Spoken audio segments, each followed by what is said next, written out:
Shalom, jemaat yang dikasihi oleh Tuhan Yesus Kristus. Hanya karena kemurahan Tuhan, kita masih ada sampai saat ini. Kita akan beribadah kepada Tuhan, kita berdoa. Biarlah kiranya ibadah kami ini, dari awal sampai pada akhirnya, jadi dalam nama Bapa, Anak, dan Roh Kudus. Dalam nama Tuhan Yesus Kristus. Amin. Shalom. Selamat pagi Bapak Ibu Saudara terkasih dalam Tuhan. Sungguh karena kebaikan Tuhan kita masih boleh ada sampai saat ini. Biarlah kita mau datang bersama-sama di hadapan Tuhan dengan satu tujuan, hanya untuk menyembah, menyenangkan dan menyukakan hati Tuhan. Terima kasih Yesus. Kami datang padamu Bapa.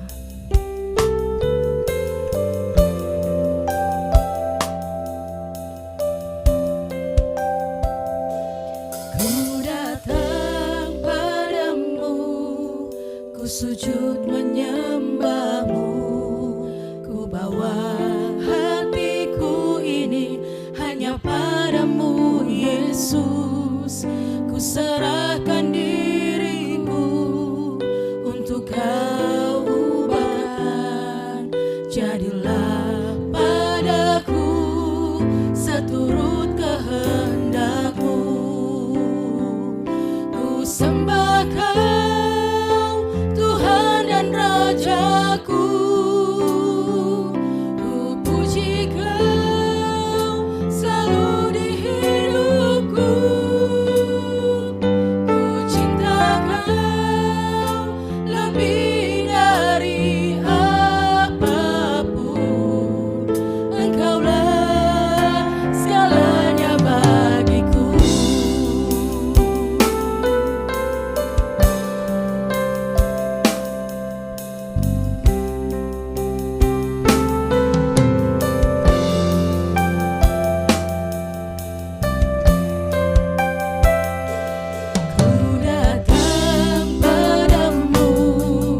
Sujud menyembahmu, ku bawa hatiku ini hanya padamu Yesus.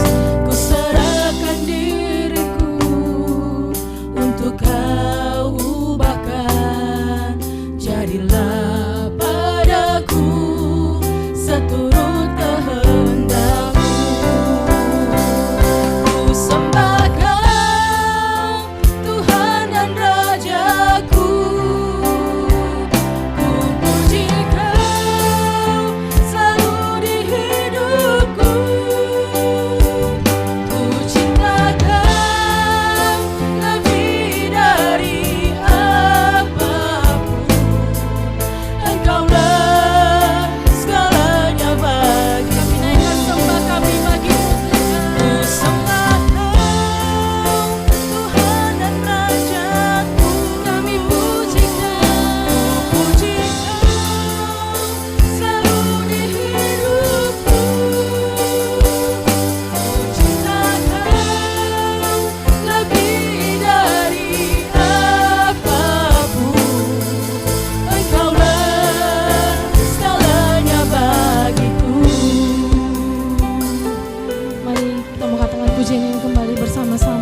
sujud menyembahmu.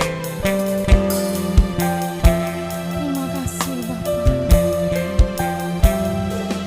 Ku datang padamu, ku sujud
Engkaulah segalanya dalam kehidupan kami Bapa. Dan hanya Engkau Yesus yang saat ini layak kami tinggikan, kami muliakan, kami agungkan. Sebab Engkau Allah kami yang kudus, Engkau Raja di atas segala raja Tuhan. Engkau Allah kami yang memerintah dulu, sekarang, sampai selama-lamanya. Kami datang Tuhan, kami datang menyanyi dari segala-Mu. Kami datang naikkan syukur kami Yesus, naikkan sembah dan puji kami bagi-Mu Bapa. Terima kasih Tuhan, Yesus Tuhan. Terima kasih Yesus.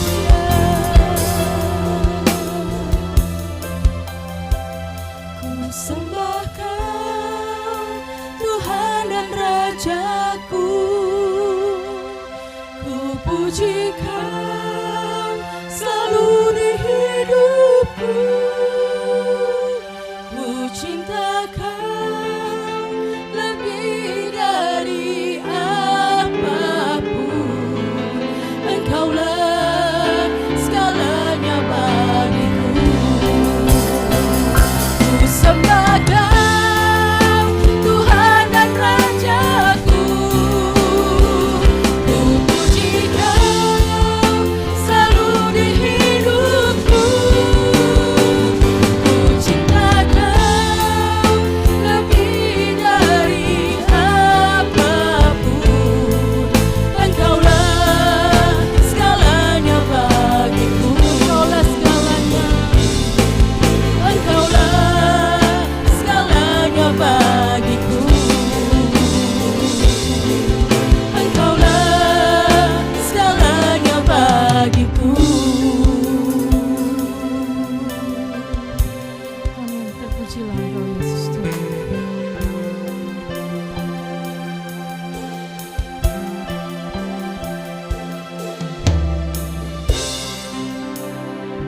Shalom, selamat hari Minggu. Satu sukacita yang besar kita bisa bertemu pada hari Minggu ini dalam ibadah yang luar biasa. Kita sudah memuji Tuhan bersama-sama dan tiba saatnya kita akan mendengar Tuhan berbicara kepada kita. Mari persiapkan diri untuk mendengar Tuhan berbicara kepada kita semua. Mari kita awali dengan doa. Bapa di sorga, di dalam nama Tuhan Yesus, merupakan sukacita yang besar hari ini kami boleh secara bersama-sama dalam ibadah. Kami memuliakan Tuhan melalui puji-pujian kami melayani Tuhan lewat pelayanan yang sudah kami lakukan dan sementara kami lakukan. Tiba saatnya kami akan dengar Tuhan berbicara kepada kami melalui firman-Mu. Hamba berdoa kiranya Tuhan mengurapi umat-Mu dan mengurapi hamba-Mu, agar kami sama-sama dapat belajar duduk di kaki Tuhan, mendengar Tuhan bicara kepada kami. Terima kasih Bapa, mohon Roh-Mu yang kudus kiranya menuntun kami semua dalam saat kami mendengar firman Tuhan. Terima kasih Bapa, ini doa kami di dalam nama yang indah, nama yang luar biasa, nama yang hebat, nama di atas segala nama, yaitu nama Tuhan Yesus Kristus. Kami berdoa kepada Bapa di sorga. Haleluya, siap diberkati katakan amin. Baik, jemaat yang dikasihi oleh Tuhan, di minggu hari ini kita akan bersama-sama belajar satu firman Tuhan.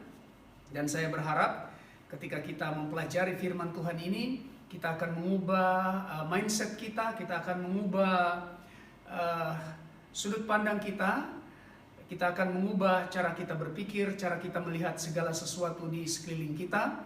Sebab cara pandang terhadap sesuatu, terhadap kehidupan, terhadap apapun sangat mempengaruhi kehidupan kita semua. Firman Tuhan pada hari ini terambil dari kitab Keluaran pasal yang ketiga, ayat yang pertama sampai dengan ayat yang ke-12. Silakan buka masing-masing dan menyimaknya ketika saya membacakan untuk kita semua. Kitab Keluaran 3 ayat yang pertama sampai dengan ayat yang ke-12. Firman Tuhan berbunyi demikian. Adapun Musa, ia biasa menggembalakan kambing domba Yitro mertuanya imam di Midian. Sekali ketika ia menggiring kambing domba itu ke seberang padang gurun, sampailah ia ke gunung Allah yakni Gunung Horeb. Lalu malaikat Tuhan menampakkan diri kepadanya di dalam nyala api yang keluar dari semak duri. Lalu ia melihat dan tampaklah semak duri itu menyala, tetapi tidak dimakan api. Musa berkata, "Baiklah, aku menyimpang ke sana untuk memeriksa penglihatan yang hebat itu. Mengapakah tidak terbakar semak duri itu?" Ketika dilihat Tuhan bahwa Musa menyimpang untuk memeriksanya, berserulah Allah dari tengah-tengah semak duri itu kepadanya, "Musa, Musa." Dan ia menjawab, "Ya Allah." Lalu ia berfirman, "Janganlah datang dekat-dekat. Tanggalkanlah kasutmu dari kakimu, sebab tempat di mana engkau berdiri itu adalah tanah yang kudus." Lagi ia berfirman, "Akulah Tuhan Allahmu, akulah Tuhan Allah ayahmu, Allah Abraham, Allah Ishak dan Allah Yakub." Lalu Musa menutupi mukanya sebab ia takut memandang Allah.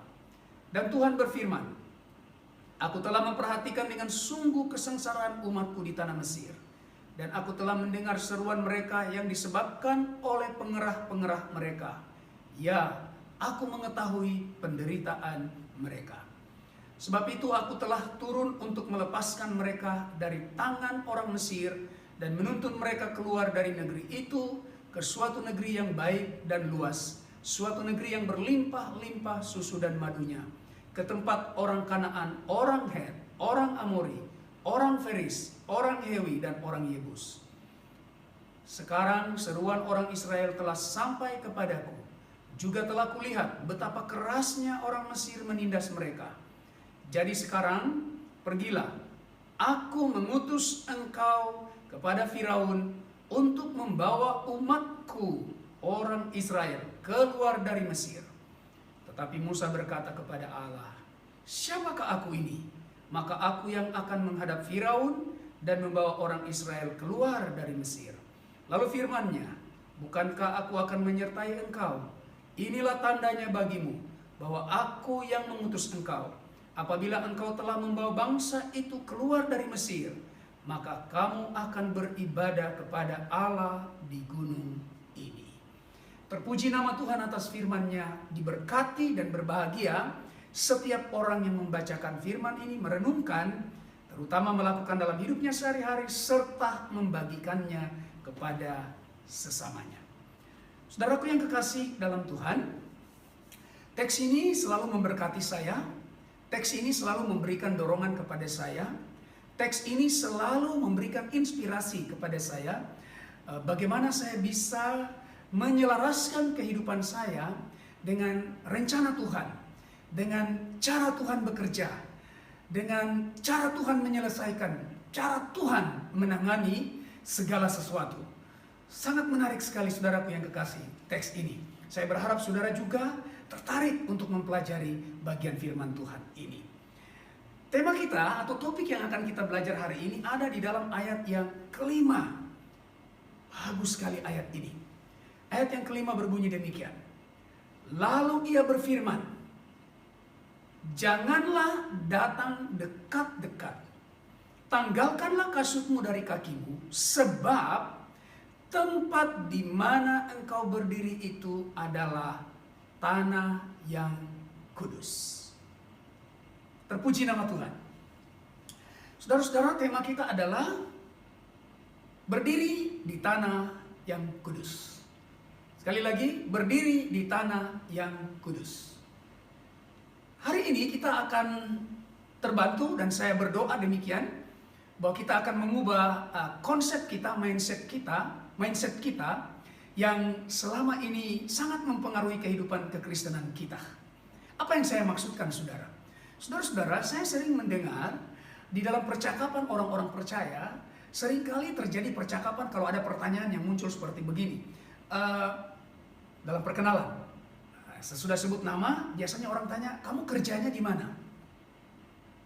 Sering, tidak selalu, sering saya dengar begini, ada yang berkata, "Oh, saya bekerjanya di dunia sekuler." Lalu ada yang menjawab, "Oh, saya pelayan Tuhan, saya bekerja di bidang kerohanian." Jadi saudara lihat ada semacam dualisme di sini.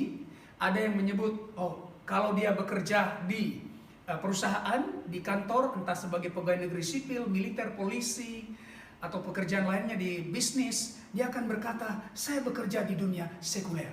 Sementara yang bekerja di gereja, yang menjadi pelayan altar, atau jadi liturgos, atau yang jadi worship leader, jadi pengkhotbah, jadi pendeta, jadi penginjil, vikaris, proponen, atau apa saja yang sejenis dengan itu, yang pelayanan-pelayanan di dalam gereja, dia akan berkata, saya melayani di bidang kerohanian. Saudaraku yang kekasih dalam Tuhan, hari ini saya ingin berkata kepada saudara, perkataan atau percakapan atau jawaban seperti itu sama sekali tidak didukung oleh firman Tuhan. Bahwa yang bekerja di luar pelayanan kegerejaan, itu dia dikatakan sekuler. Kemudian yang bekerja di bidang pelayanan kegerejaan, dia berkata saya bekerja di bidang kerohanian. Jadi ada pemisahan. Kemudian ini juga muncul dari konsep bahwa kalau saya bekerja atau melayani di gereja, itu lebih tinggi daripada kalau saya bekerja di dunia sekuler. Ya, yang dia maksudkan dunia sekuler atau di perusahaan, menjadi pegawai negeri atau pegawai swasta, menjadi manajer dari sebuah perusahaan. Saudaraku yang kekasih dalam Tuhan, sebenarnya justru itu yang banyak dilawan oleh Alkitab. Jadi kita membuat pemisahan, sehingga kita lebih suka memberikan penghargaan yang lebih tinggi kepada yang pelayanan-pelayanan yang dikatakan sebagai yang rohani, sementara kepada pekerjaan-pekerjaan yang kita kategorikan sekuler, itu kita berkata, kita berpikir, merasa bahwa ini lebih rendah. Yang saya maksudkan adalah, kalau saya mau melayani di gereja, saya harus mempersiapkan diri baik-baik, dan itu benar. Tetapi yang saya maksud adalah, kalau saya mau melayani, saya harus berdoa, Tuhan ampuni dosa saya, Tuhan sucikan saya, karena hari ini saya mau jadi worship leader. Tuhan hari ini saya mau memimpin kelompok PA. Tuhan hari ini saya mau berkhotbah. Tolong ampuni saya, sucikan dosa-dosa saya, urapi saya. Sementara kalau saya mau pergi kantor, saya mau pergi ke tempat kerja saya tidak berdoa seperti begitu. Mungkin saya hanya berdoa, Tuhan tolong saya di tempat kerja saya, berkati saya, buat saya berhasil. Tapi jarang saya dengar kalau mau pergi ke tempat kerja, dia berdoa, Tuhan ampuni dosa saya, sucikan saya mau melayani Tuhan, kuduskan saya. Jarang saya dengar doa seperti itu kalau pergi ke tempat kerja selain di gereja. Saudaraku yang kekasih dalam Tuhan, Alkitab sebenarnya tidak mengajarkan kita seperti itu. Tuhan kita adalah Tuhan yang menciptakan manusia, baik secara spiritual maupun secara jasmani. Tuhan kita adalah Tuhan yang bertanggung jawab dengan kerohanian kita, dan juga dengan masalah-masalah jasmani kita. Dia adalah Tuhan yang menciptakan kita secara utuh. Tubuh, jiwa, dan roh. Kemudian, dia adalah Tuhan yang memberkati kita di mana saja. Dia adalah Tuhan yang senantiasa mau bersama-sama dengan kita, bukan hanya di gereja. Jangan kita berpikir, Tuhan hanya hadir di gereja, kemudian di tempat lain tidak. Saudaraku yang kekasih, saya berdoa dan berharap melalui firman Tuhan hari ini, semua konsep kita berubah. Sehingga hidup kita selaras dengan apa yang firman ajarkan. Selaras dengan apa yang Tuhan maksudkan. Hari ini, itu sebabnya tema yang bagus ini, berdiri di tanah yang kudus. Sekarang mari perhatikan teks ini. Dari ayat yang pertama, dalam pasal yang ketiga, dikatakan begini. Adapun Musa, ia biasa menggembalakan kambing domba Yitro mertuanya Imam di Midian. Ia biasa menggembalakan kambing domba Yitro mertuanya. Berdiri di tanah yang kudus. Tanah yang kudus, bahkan di dalam ayat 5 dikatakan, janganlah datang dekat-dekat, tanggalkanlah kasutmu dari kakimu, sebab tempat di mana engkau berdiri. Jadi di tempat itu, di tempat di mana dia menggembalakan kambing domba, ini bukan di bait suci, bukan di tempat ibadah, di sinagog, bukan. Di tempat di mana dia menggembalakan kambing domba. Lalu dia mendengar Tuhan berkata, tempat di mana engkau berdiri adalah tanah yang kudus. Saudara, jadi apakah atau di manakah tanah yang kudus itu? Mungkin ada yang berpikir, oh nanti tanah yang kudus itu Holy Land, ya kita pergi Holy Land, tanah yang kudus. Mungkin pergi ke Israel sana, saudara-saudara. Sebenarnya kita hanya latas saja. Kita ikut orang lain bilang tanah suci, kita juga bilang tanah suci, ya. Saudaraku yang kekasih dalam Tuhan. Alkitab tidak bermaksud itu. Lihatlah di mana tempat Musa berada sekarang. Jadi tanah yang kudus itu adalah tempat di mana engkau dan saya berada sekarang. Saya ulangi. Tanah yang kudus itu adalah tempat di mana engkau dan saya ada sekarang. Gereja, kantor, perusahaan, keluarga, sekolah, bisnis. Tempat di mana engkau berada adalah tanah yang kudus. Di tempat di mana Musa menggembalakan kambing domba, Tuhan berkata itulah tempat yang kudus. Jadi ini mindset harus diubah. Sesuaikan dengan firman, sesuaikan dengan Tuhan berkata bahwa tempat di mana kita ada hari ini itu adalah tanah yang kudus.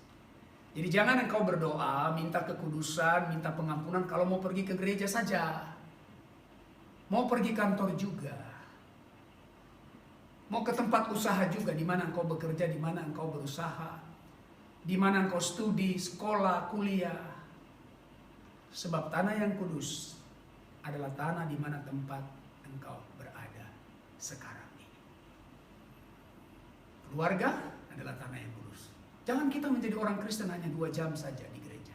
Sesudah itu Senin sampai dengan Sabtu, kita seolah-olah seperti seorang ateis. Kekristenan kita normalnya Senin, Minggu, kembali Senin, Minggu. Ingat, tempat di mana engkau berada adalah tanah yang kudus. Konsekuensinya, apabila semua orang menyadari hal ini, mereka akan mempersiapkan diri, menyucikan dirinya untuk melayani Tuhan di mana saja. Yang berikutnya, apabila dia tahu bahwa tempat di mana dia berada adalah tempat yang kudus, maka dia tidak akan korupsi. Dia tidak akan bekerja sembarangan. Etos kerjanya pasti bagus. Kalau dia anak sekolah, anak kuliahan, dia akan kuliah dengan baik. Dia tidak akan nyontek karena dia tahu itu tempat yang kudus. Dia tidak akan menjadi plagiat. Saudara-saudaraku yang kekasih dalam Tuhan, mari ubah cara Anda melihat dunia ini. Cara Anda melihat lingkungan di mana Anda berada. Seperti Tuhan berkata kepada Musa, tempat di mana engkau berdiri adalah tanah yang kudus. Keluarga, tanah yang kudus. Saudara-saudara, ayo ubah ya. Jadi hilangkan frase-frase yang kita gunakan, oh ini sekuler, ini rohani. Hilangkan itu mulai hari ini. Semua tempat di mana engkau berada, engkau bekerja, itu adalah tanah yang kudus. Yang kedua, di manakah tanah yang kudus itu? Tempat di mana Tuhan hadir. Saudara-saudara lihat dalam pembacaan ini, dengarkan tadi, tempat di mana? Tempat biasa Musa menggembalakan kambing domba mertuanya 40 tahun. Di sana Tuhan hadir. Sebelumnya bagi Musa itu biasa. Oh, saya hanya menggembalakan kambing domba Yitro mertuaku. Jadi Musa bekerja di perusahaan mertuanya. Ya. Tapi hari ini Tuhan mengubah pandangan Musa. Tempat di mana engkau berdiri adalah tanah yang kudus. Karena Tuhan hadir di situ dan menyatakan dirinya kepada Musa dalam nyala api. Jadi apa yang menjadikan tempat itu kudus? Kehadiran Tuhan. Anda dan saya tahu bahwa di mana Tuhan hadir itu adalah tanah yang kudus. Yang sangat penting adalah kehadiran Tuhan. Saya selalu berkata, di mana kemana engkau pergi, di mana engkau melayani, di mana engkau bekerja, kemana engkau pergi, tidak terlalu penting. Asal Anda tahu dengan siapa Anda ada di sana. Asal Anda tahu bahwa Tuhan hadir di sana. Semuanya akan berubah. Kehadiran Tuhan mengubah tempat itu menjadi tempat yang kudus. Tuhan bukan hanya hadir di gereja, Dalam 2 jam saja Tuhan hadir, sesudah itu seminggu Tuhan tidak hadir. Tuhan adalah Tuhan yang maha hadir. Di kantor, perusahaan, di rumah tangga, di sekolah, di kampus, dimanapun, kehadiran Tuhan menjadikan semuanya berbeda. Termasuk menjadikan tempat itu menjadi tempat yang kudus. Pastikan saudara, bagi orang percaya, kehadiran Tuhan itu sangat penting sekali.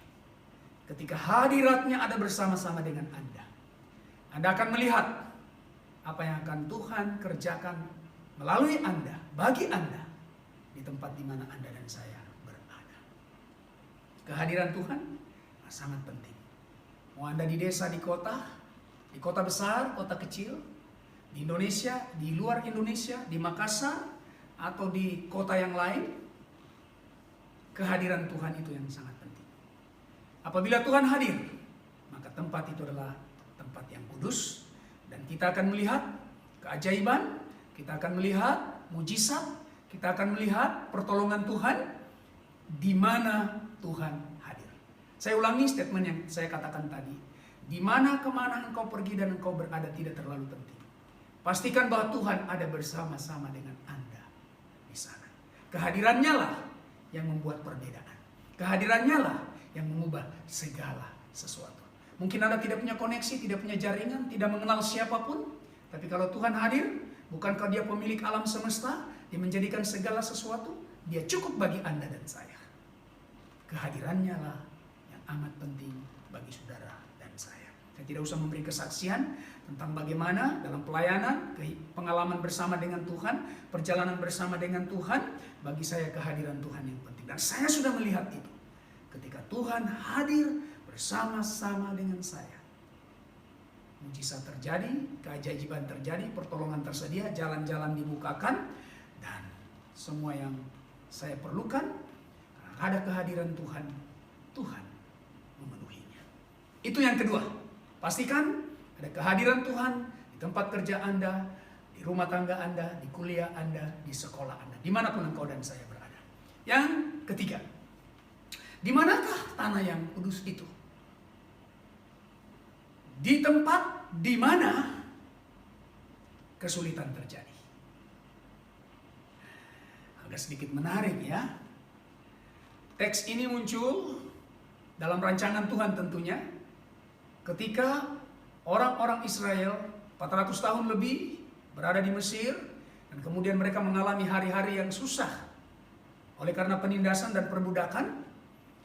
Dan sekarang Tuhan berkata Dia memperhatikan umatnya. Ternyata di tengah-tengah kesulitan, di tengah-tengah tantangan, di tengah-tengah pergumulan, di kantor, di gereja, di mana saja, ternyata itu adalah tempat yang kudus.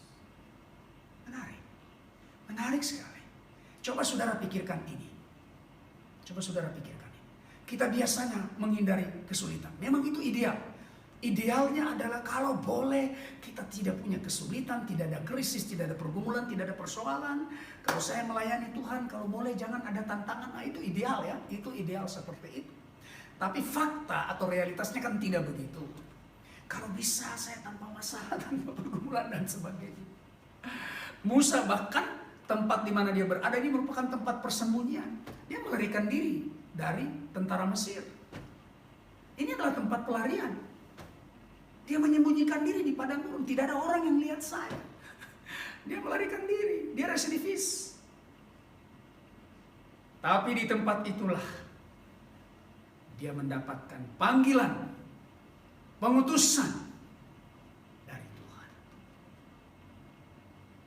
Saya pernah menulis begini. Kadang-kadang kesempatan itu sulit untuk kita identifikasi. Karena kesempatan itu kadang-kadang datang dalam bentuk masalah dan kesulitan. Sulit kita identifikasi. Karena kadang-kadang kesempatan itu datang. Dia menyerupai dalam bentuk kesulitan, persoalan, pergumulan, tantangan, sakit, penyakit, dan kelemahan. Kadang-kadang, tidak selalu ya. kadang-kadang. Jadi saudara lihat di manakah tempat yang kudus itu? Di tempat di mana engkau sedang menghadapi tantangan hari ini. Beberapa mungkin berusaha untuk melarikan diri dari tempat itu, melarikan diri dari kesulitan itu. Tapi kita sudah mengetahui bahwa melarikan diri bukanlah solusi. Di sana ada peluang untuk melihat tangan Tuhan bagi Anda, untuk membantu menunjukkan kualitas karakter Anda dan saya, pertumbuhan iman Anda dan saya, kedewasaan Anda dan saya. Di tanah yang kudus inilah, di tengah-tengah kesulitan inilah, Anda akan terlihat kualitasmu, kasihmu, kesetiaanmu, ketekunanmu, kekudusanmu. Tanah yang kudus, tempat di mana kesulitan itu muncul. Ubah cara pandang. Saya tidak berkata saudara harus cari kesulitan, ya. Saudara tidak cari juga dia datang. Saya tidak berkata saudara harus cari masalah, persoalan, tidak cari pun dia datang. Karena kita sedang berada di dunia yang telah terkontaminasi oleh akibat dari kejatuhan Adam dan Hawa, itu dosa. Jadi saudara, ini realitas. Kita mau ke mana? Tidak ada ruang, tidak ada space di dunia ini netral dari kesulitan dan masalah. Tetapi hari ini saya mengajari di tengah-tengah semuanya itu, Tuhan memperhatikan. Tuhan memperhatikan umatnya dan dia berkata, sekarang aku turun untuk melepaskan mereka. Saudara, berdirilah teguh, kemenangan akan datang bagi saudara dan saya, sebab di tempat di mana engkau berada, tanah yang kudus bagi Tuhan. Keempat, yang terakhir.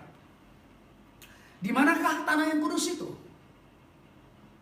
Tempat di mana Tuhan memanggil Anda dan mengutus Anda. Musa, aku telah memutuskan untuk membebaskan, melepaskan umatku dari perbudakan, dari penindasan. Dan sekarang Tuhan memanggil Musa dan mengutus dia untuk melaksanakan kehendak dan rencana Tuhan.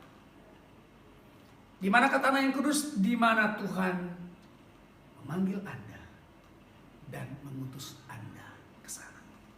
Itulah tempat yang kudus. Setiap kita memiliki panggilan yang spesifik.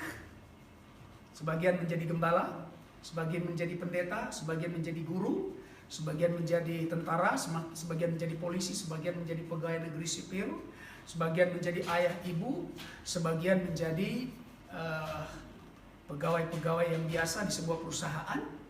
Saudara-saudara yang dikasihi oleh Tuhan, tanah yang kudus adalah tempat di mana Tuhan memanggil Anda dan mengutus Anda ke sana. Dan secara umum, secara global, Tuhan telah memanggil kita dan mengutus kita ke dunia ini untuk memberitakan Injil, memuridkan bangsa-bangsa. Bumi ini tempat yang kudus bagi Tuhan. Ketika Dia memanggil kita dan mengutus kita untuk menjangkau sesama kita. Tempat di mana engkau berada hari ini, Tuhan sudah memanggil Anda ke situ. Dan Tuhan mengutus ke situ dengan tujuan agar engkau dan saya bisa melepaskan orang-orang dari perbudakan dosa, dari penderitaan oleh karena dosa, perbudakan dosa. Banyak orang sedang menderita karena itu. Dan Tuhan mengutus Anda dan saya pergi ke situ untuk membebaskan dan melepaskan mereka. Musa merasa tidak berdaya. Dia berkata, siapakah aku ini? Tapi Tuhan berkata, aku menyertai engkau. Jadi panggilan dan pengutusan dari Tuhan disertai dengan penyertaan Tuhan.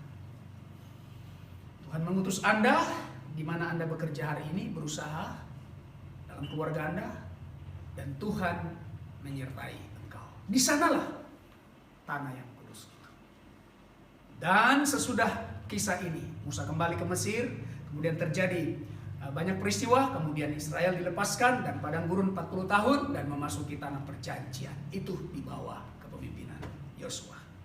Saudara-saudara, ketika kita mau melepaskan orang, Tuhan pasti punya cara, Tuhan punya jalan, dan Dia memilih Anda dan saya. Dia mengutus kita ke tengah-tengah dunia ini, karena dunia yang sedang menderita, agar kita membawa berita kesukaan, berita kelepasan kepada dunia yang menderita.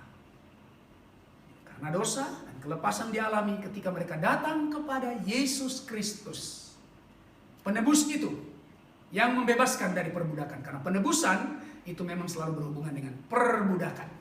Orang-orang yang ditebus adalah orang-orang yang dilepaskan dari perbudakan. Dan Kristus adalah penebus itu.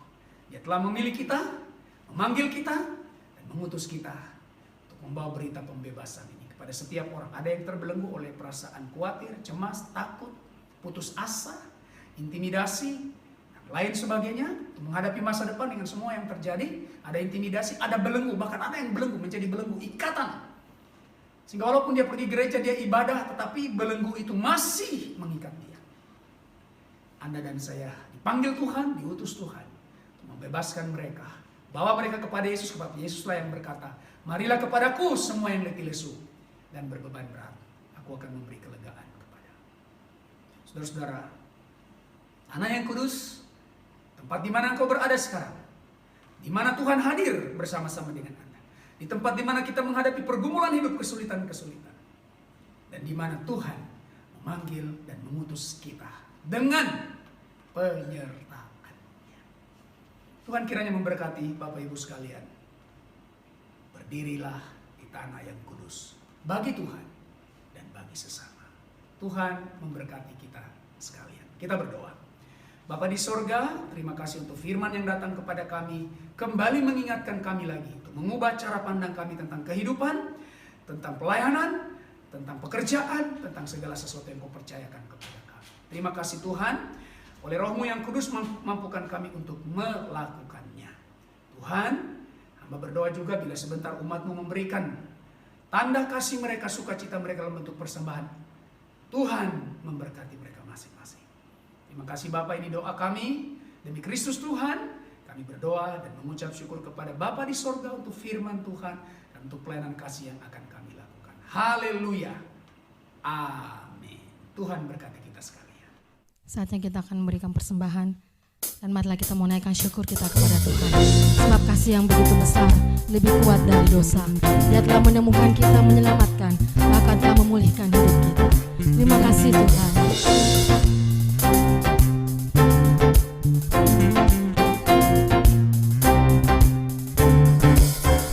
Kasih yang begitu besar lebih kuat dari dosa. Kasih yang menemukanku, selamatkan dan pulihkanku. Ku naikkan syukurku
memberkati.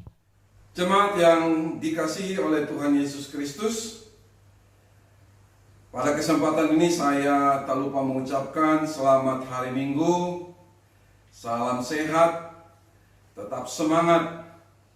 Tuhan Yesus memberkati saudara sekalian. Kita akan mengakhiri pertemuan ibadah kita pada saat ini. Kita bangkit berdiri. Arahkanlah hatimu kepada Tuhan dan terimalah berkat-Nya. Tuhan memberkati engkau dan melindungi engkau. Tuhan menyinari engkau dengan wajah-Nya dan memberi engkau kasih karunia. Tuhan menghadapkan wajah-Nya kepadamu dan memberi engkau damai sejahtera. Kiranya engkau senantiasa ada dalam keadaan baik-baik dan sehat. Penyertaan dan perlindungan Tuhan akan menjadi bagianmu kemanapun engkau pergi dan dimanapun engkau berada, dari sekarang ini bahkan sampai selama-lamanya. Semua kita yang percaya sama-sama katakan amin. Walau ibadah masih di rumah aja, kegiatan sepekan tetap rutin dilakukan. Mesbah doa, Senin jam 6 pagi. Ibadah tengah minggu, Kamis jam 7 malam. Teens Ecclesia, Rabu jam 7 malam. Doa syafaat Sabtu jam 4 sore. Youth Ecclesia, Sabtu jam 7 malam. Seluruh kegiatan ini dilakukan melalui Zoom Meeting aplikasi. Untuk registrasi, Bapak Ibu Saudara dapat menghubungi nomor WhatsApp yang tertera. Tuhan Yesus memberkati.